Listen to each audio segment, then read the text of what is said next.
Hello friends, और एक बार फिर से स्वागत है आपका अपने चैनल लोन हेल्प इंडिया पर।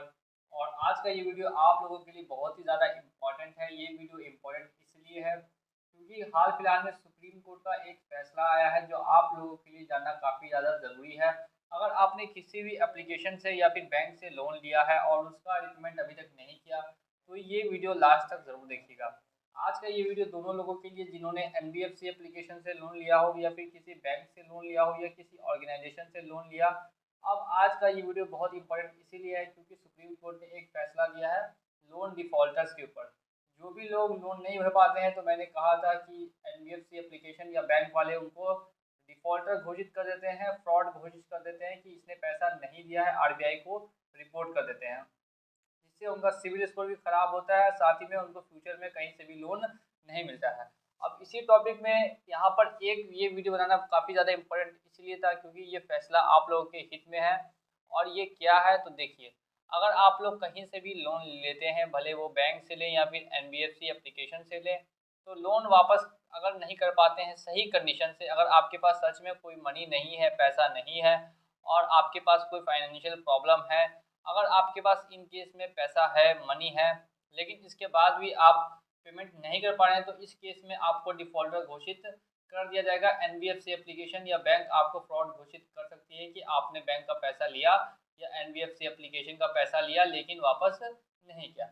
नेक्स्ट यहाँ पर ये बात जानना जरूरी इसीलिए है क्योंकि अगर आपके पास कोई जेन्युइन कारण है जिसकी वजह से आप लोन नहीं पे कर पाए हैं, आपके पास पैसा ही नहीं है और आप पे कर ही नहीं पाएगा, तो वो कारण आपको दिखाना होगा।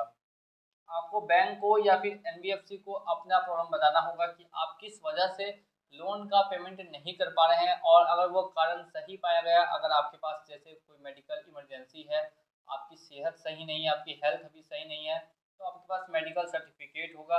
अगर आपकी जॉब छूट गई है तो फिर आपके पास रेजिग्नेशन होगा। ऐसा कोई प्रूफ अगर आपके पास है तो वो आपको एनबीएफसी एप्लीकेशन को या फिर बैंक अथॉरिटी को दिखाइए।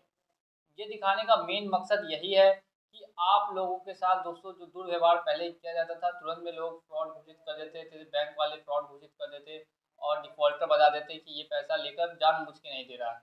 लेकिन अब ऐसा यहाँ पर नियम हट चुका है।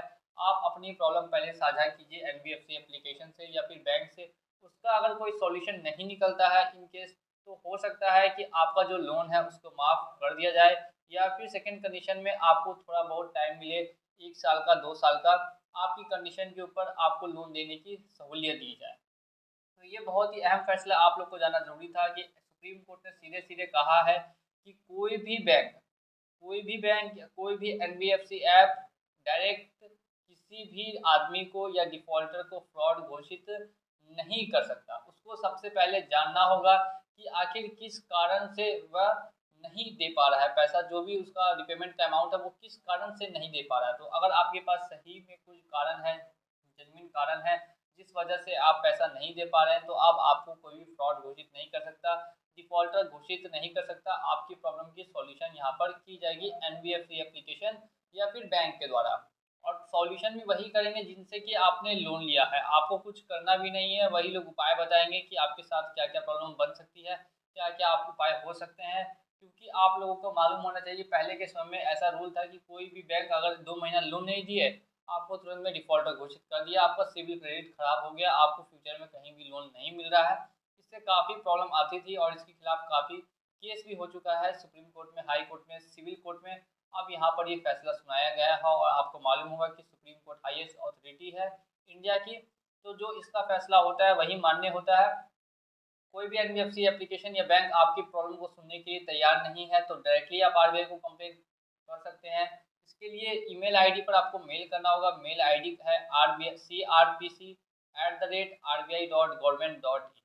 फिर से मैं बता रहा हूँ कि crpc@rbi.gov.in ये मेल आईडी है। इस पर आप लोग मेल भी कर सकते हैं अगर आपको किसी भी तरह की प्रॉब्लम आ रही है और उसका सॉल्यूशन ये एनबीएफसी ऐप वाले या बैंक वाले नहीं कर पा रहे हैं या आपकी बात सुनने के लिए नहीं तैयार है। तो अब ये बड़ी खुशखबरी है। और साथ ही में हमारे चैनल पर अगर आप लोग नए हैं तो चैनल को अभी तक सब्सक्राइब नहीं किया है और वीडियो को लाइक नहीं किया तो वीडियो को लाइक कर दिया। बाकी लोन से रिलेटेड किसी भी तरह की अगर आपको हेल्प चाहिए हो तो हमारे साथ रहिए जुड़े, आप लोगों को पूरी तरह से हेल्प की जाएगी। तो चलिए चलता हूँ आज के इस वीडियो में, मिलेंगे अगली वीडियो में बहुत जल्द।